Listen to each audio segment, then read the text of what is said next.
Today I thought I would do kind of a wind up of our experience here on the Norwegian breakaway, some final thoughts, and some things that I think Norwegian does really well, and some things that I hope they change before I have the occasion to sail on Norwegian again, as well as some really big news about Norwegian today. So let's go ahead and get started. Hi.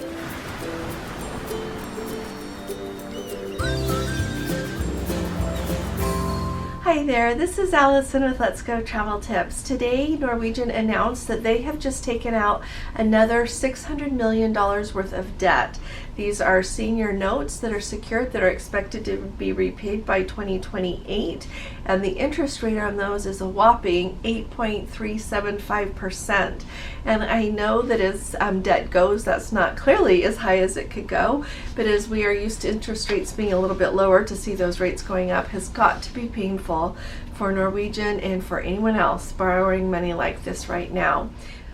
I thought it was really interesting that they said that the notes were offered only to persons reasonably believed to be qualified institutional buyers in reliance to Rule like 144A under the Securities Act of 1933 as amended, and outside the United States only to non-U.S. investors pursuant to Regulation S. So anyway, rumor has it that Russian oligarchs are the ones that bought those notes and are loaning that money to Norwegian, which is really interesting on a lot of levels. But one thing that this caused me to wonder, is this money going to keep us going the way that we are right now, or will it change things and make it so that Norwegian is able to pay their crew members on board the ship at least what they were paying them before they cut their pay? Now, a couple of things I want to note about that. With this announcement, I didn't hear any announcement and have not heard any announcement by upper management taking any pay cuts. To me, in my view, I would think that it would be more appropriate that they take a pay cut before they are cutting the pay of their onboard crew members. So you have all of these people doing all of this hard work here on the ship, and I honestly think that they deserve to be treated better than that. They clearly came here expecting to be paid a certain amount, and then it gets cut, and they have to work like crazy because there's not as many crew members on board. It is very evident that there is not the staffing that there used to be. You go to a very busy bar and there'll be one or two bartenders working. Occasionally there'll be a third one in the evening, but the other night, for example, there's the mixed bar that's there in between Taste and Savor, those main dining rooms. We have been there at times in the evening when they're super busy and there has been one bartender. So clearly there is not enough. I asked our room steward, she does 22 cabins a day. 22, and so they don't have the staffing levels they used to have. I really actually hope that they will bring back where they need to be with this to take better care of their crew.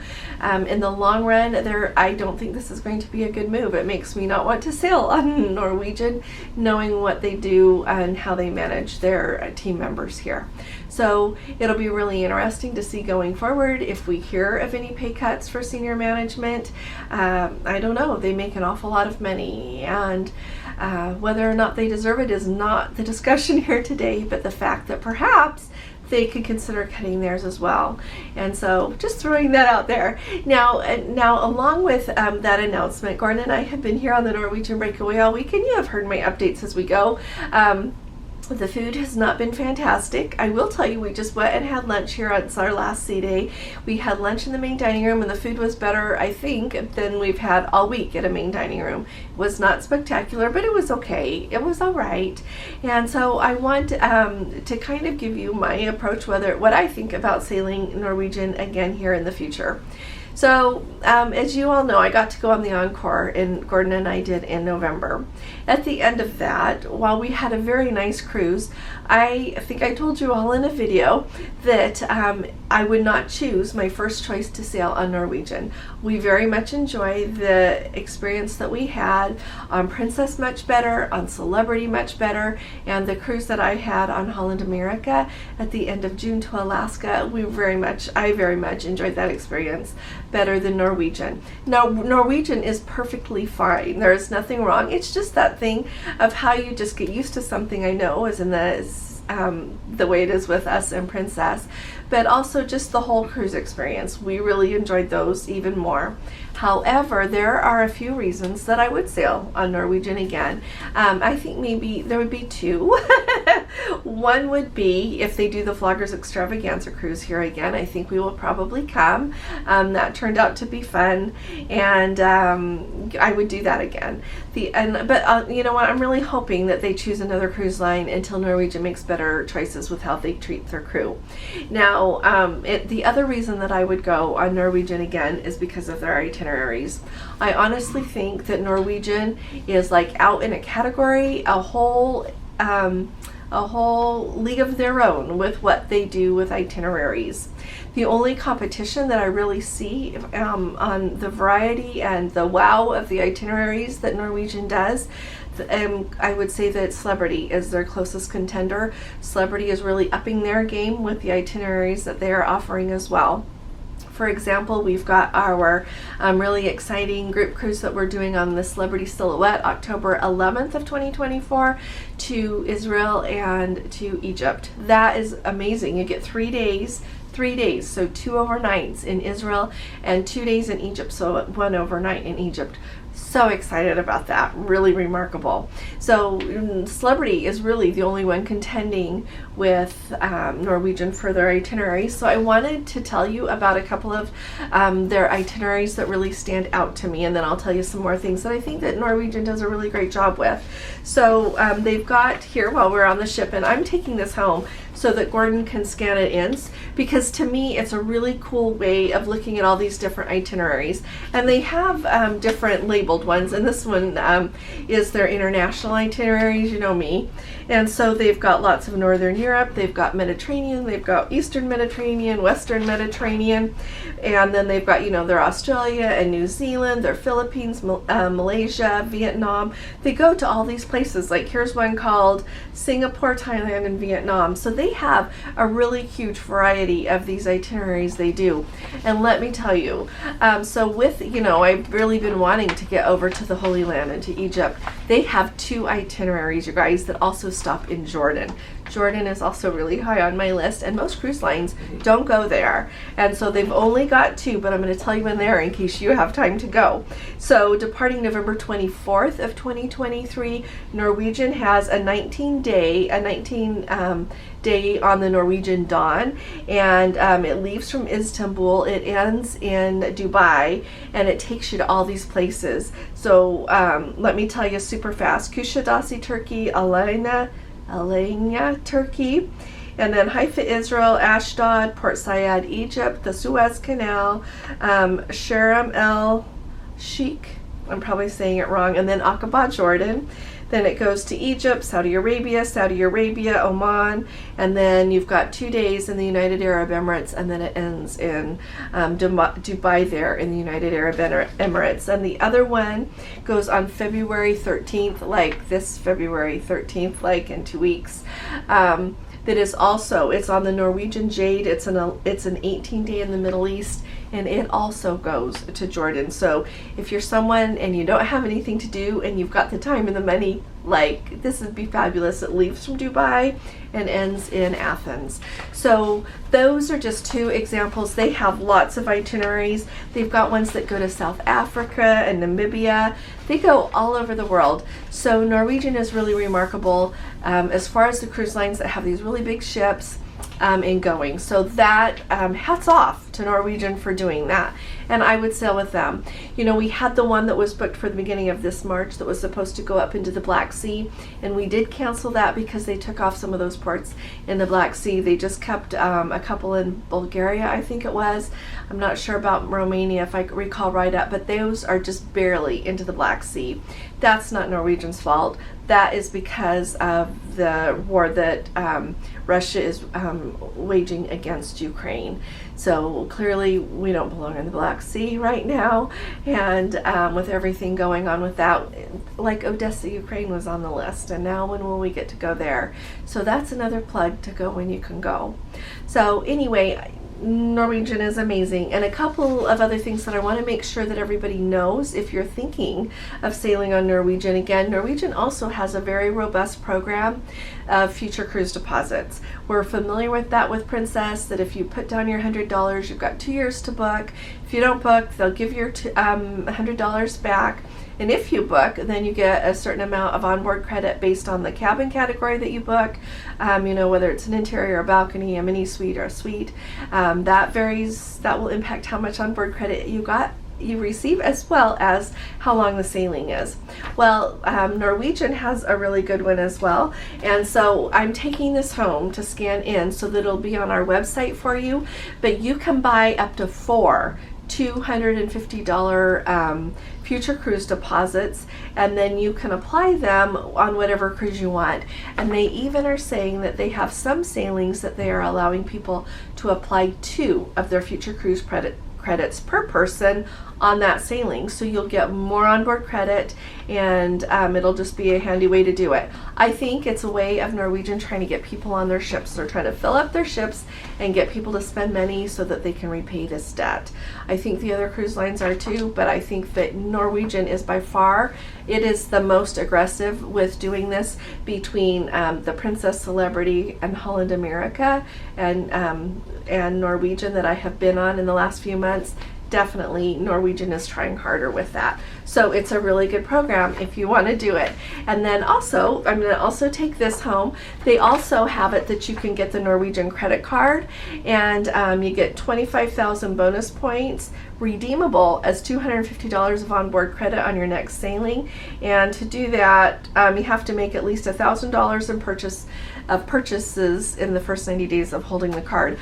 And this will just make you smile, but Celebrity has the same kind of thing, and the way they do it is if you get their credit card and you charge $1,000 in the first 90 days, you get $300 of onboard credit on your next Celebrity sailing. So I did that because when I booked that, when I did that, when I was just on the Celebrity Reflection in the middle of December, I knew that I was wanting to pick out an itinerary to go to Israel and Egypt because I love their itineraries.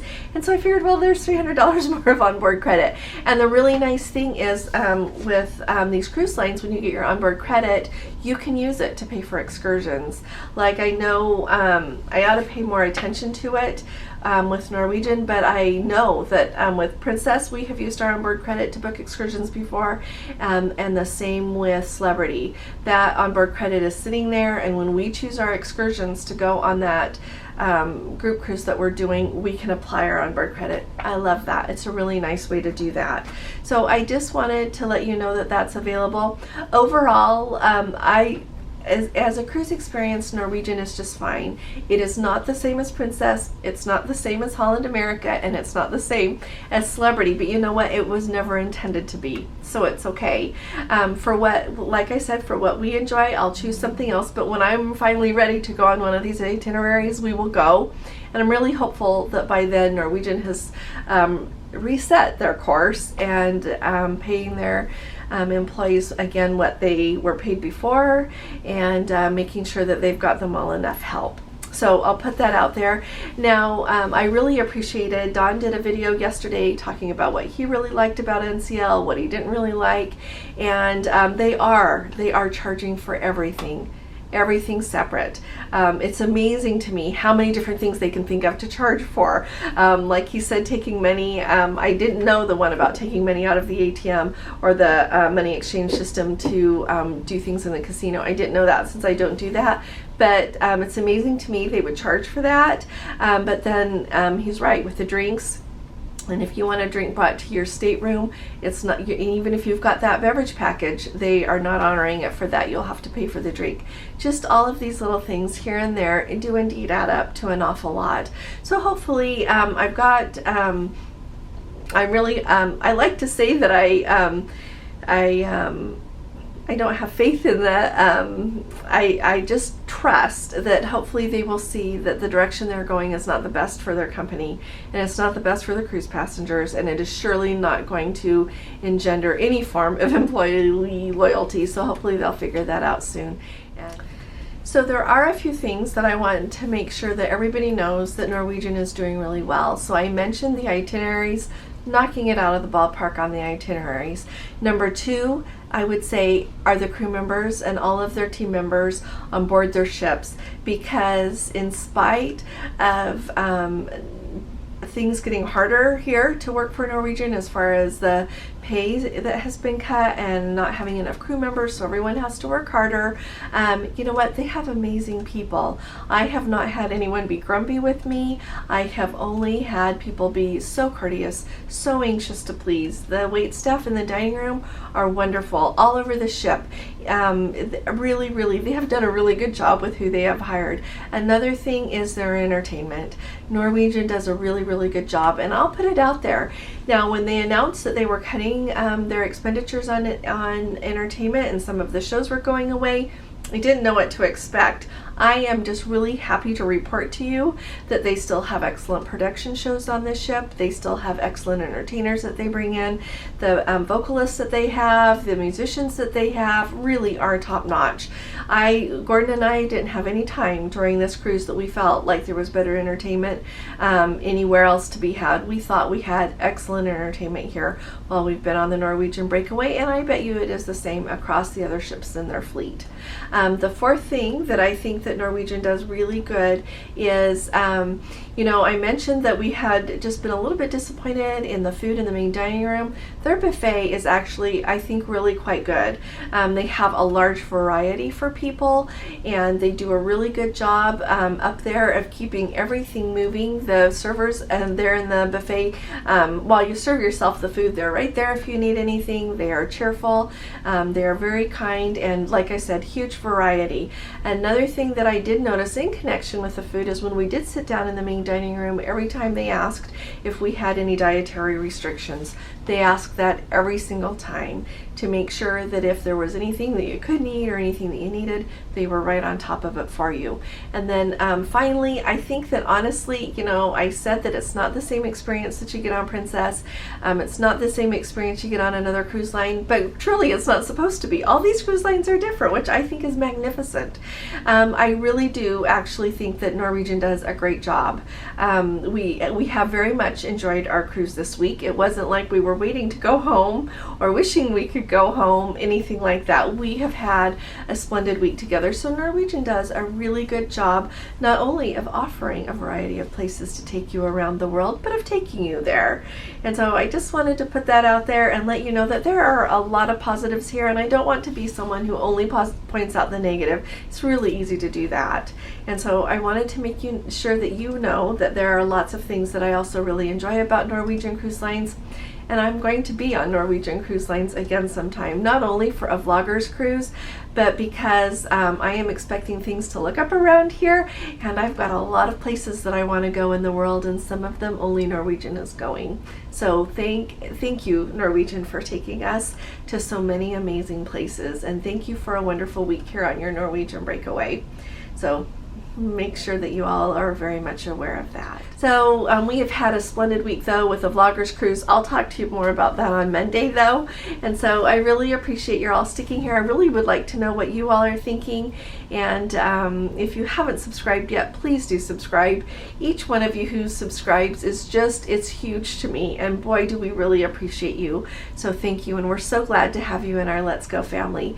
If you appreciate these updates, please give this video a thumbs up, and I will be talking to you all again really soon. You all take really good care. God bless you. Love you.